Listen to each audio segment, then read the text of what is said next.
Mapapagod, pero hindi susuko. Alam mo ba na may dalawang uri ng pagod na pwede mong madama? Una, yung pagod na itutulog mo lang at pagising mo, okay ka na.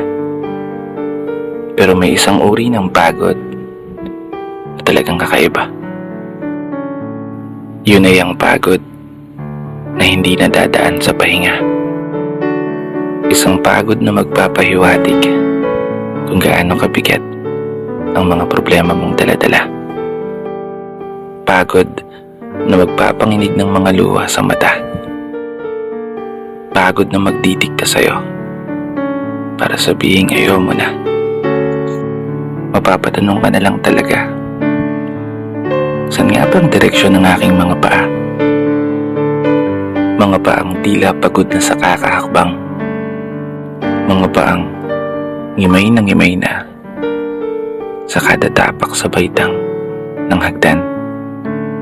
Isang hagdan na magdadala sa akin patungo sa isang palapag na pinapangarap ko.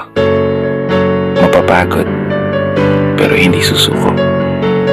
Magpapahinga